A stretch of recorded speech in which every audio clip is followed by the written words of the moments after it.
I'm going to just try and put together a quick video of a Hawk shell model.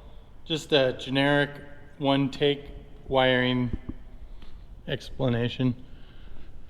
Don't have anybody here today to help film, but just grabbing a camera and mic. Out here you have your camper wiring that goes from the truck back to the camper. On that set of wiring you have 3 wires for the full-size models. White wire for hot, green wire for your marker lights, running lights, black wire for the ground. What we do on this is you'll have a plug on this, a Atwood Marine plug, trolling motor plug, and the other side of that will be mounted in the truck bed. So normally this would plug in to the truck. Once the truck starts and the truck's running, what you're going to have here is power coming back to the camper. So I've hooked up a battery separator to this. On the inside we should be able to see the battery separator click on. So down here in this compartment there's no green light on this right now. What's going to happen is power coming from the truck, once the truck's running, the alternator's running, it's going to push current back here. This will sense that current and open up right there. And the light came on and you heard maybe a little click over my voice. Now the power is going from this side over to this side and back into the camper. So if you take these 2 plastic clips off, which are pretty tight, but they do pop off, inside of here is just a cover. So this is where power is coming from the truck side of things. Battery separator realizes truck is running, opens up, and allows the charging to go back to the camper battery.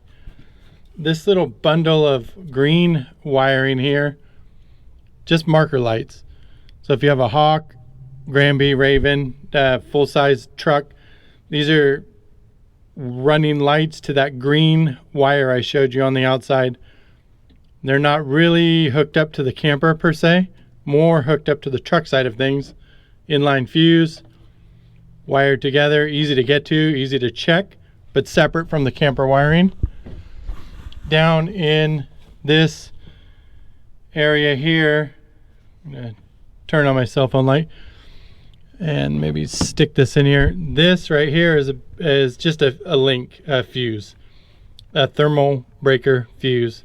So truck wiring opens up, provides power over here for charging the camper battery or batteries when you're driving. This red wire coming off of this post goes to the thermal breaker, and then the other side, this big fat red wire here, is going back to the camper battery. So it's just straight current right back to the battery. This white wire that's attached to the same post here, you got a white wire, red wire. Red wire is going to the truck battery. This is touching here for power. So this white wire coils over here and attaches to the fuse block. This fuse block here is getting its power source from this white wire, which is also this white wire here. It's just coming off of here. So in this fuse block you have, in a shell model, you have 6 fuses.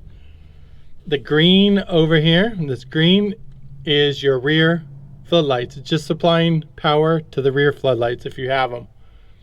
The yellow wire is providing power from this fuse block to this wire up to your interior lights.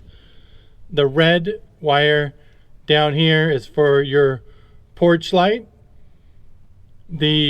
On this side we have an orange wire here that's going out to your 12-volt outlets, your USB outlets. This fat red wire down here is powering, it's a little thicker, it's going to the furnace, it's powering the furnace. And then underneath here is a purple wire that is going to your detectors, your like carbon monoxide sensor and propane sensor. So, and then over on this side here is ground bar. So all of your ground wiring in here.